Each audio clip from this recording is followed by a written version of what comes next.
Do you use cooking mechanics in JRPGs that have them? Rarely. Sometimes cooking can be pretty useful. Alien Chronicle is one example. But no, usually I tend to stay away from cooking. Like the Tales series have a big gameplay mechanic involving cooking and shit like that. But I'm not the biggest fan, to be honest. I know that it's pretty useful. In most JRPGs, it's actually pretty useful, you know. But I don't know why I just don't give a damn about it. I rather rely, maybe because I'm a bit old school in that area. I rather rely on regular items and healing potions and stuff like that than actual meals. In the Tales games, what exasperates me the most is that you eat something and you can't eat anything else. You can't stack cooking, and the effects only last for a few. And sometimes you want to eat something else for the next boss battle or something, and you can do that, but it's kind of like, I have OCD. A bit OCD when it comes to cooking in video games, so yeah, I tend to stay away from it. But yeah, I mean, cooking is okay. Like I said, it's pretty useful. Favorite final boss music? Wow. My favorite final boss themes. You have no idea how much I would love to make a top 50 final boss themes, but it's gonna be full of copyright claims. It's never gonna happen, man. Some of my all-time favorite final boss themes have copyright, like the Chrono Cross final boss theme. Damn. What else? The Octopath Traveler 2 final boss theme was a blast. Was one of the best. Dead End Request 2, of course. Probably top 5, definitely top 5 favorite final boss themes of all time. I like Genova, the final boss theme of Final Fantasy VII, more than One Winged Angel. I like One Winged Angel, don't take me wrong, but that's the boss fight between Cloud and Sephiroth. But the previous one, your whole party against this giant creature, Genova. I know for a fact it has copyright claim. I can't use it, right? But it's one of my favorites too. Yeah, what else? I mean, there are others. I just told you some of my favorites, so...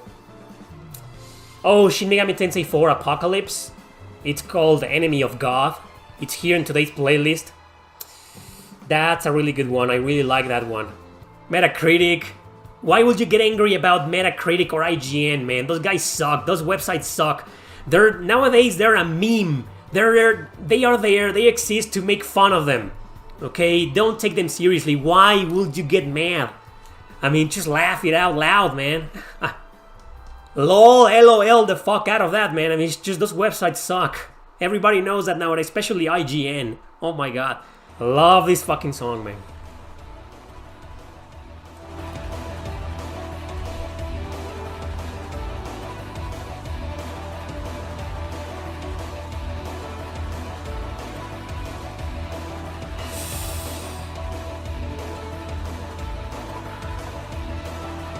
Shin Megami Tensei 4 Apocalypse, final boss theme. Sorry for the spoiler, I guess. Speaking about physical collecting, this was from Operation Darkness. Man, it went up in price. I remember getting this about 5 years ago in Canada. One of the first retro stores that I visited. It was there, and I think I paid 40 Canadian dollars, which was the equivalent of 30 US dollars back then. The equivalent of 600 Mexican pesos, so yeah, it was a fair price for such a rare game. But now it's really expensive. I can't believe it. It's one of those games that, I mean, I've seen videos and other YouTubers saying that the Xbox 360 games are going up in price, that the time to collect Xbox 360 is kind of going down. I know most of you don't give a damn about the 360, but maybe you do care about some of its RPGs. And some of its RPGs are going to start going up in price, like Lost Odyssey. Okay, maybe not Blue Dragon or Phantasy Star Universe. But yeah, Lost Odyssey, Infinite on Discovery, all of those exclusives, will probably start going up. So if you're a video game collector like me, an RPG collector, whether you care or not about the 360, you might want to start getting those soon before they keep going.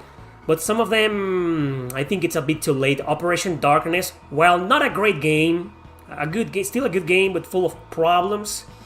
I think it's one of those that, I mean, it's published by Atlus, exclusive to the 360, just like Spectral Force 3. Those two strategy RPGs, man, I see them in about a year. I see them on a $100 range, probably more. I mean, that's if Operation Darkness hasn't gone up in price that much. Ridiculous. PS3 happened the same thing. I remember a few years ago, 2021, the prices went up in crazy, man. You know, it's just crazy. I remember Folklore, 3D Dot Game Heroes, you know, all of those games, Puppeteer, all those games going up for 100, 150. That was insane. They went down in price. Nowadays, I think you can find them for like 50, 60 bucks, maybe less if you're lucky. Folklore went down considerably. Trinity Souls of Steel, for example, action RPG, pretty obscure, exclusive. That didn't come out in price. It didn't come down. It's still in the $60 range.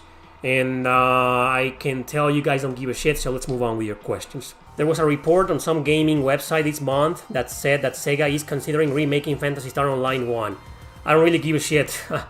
I don't play MMORPGs. I quit MMORPGs a long time ago, and I don't think I'm ever going back. They're too addictive for me. They're kind of dangerous for me.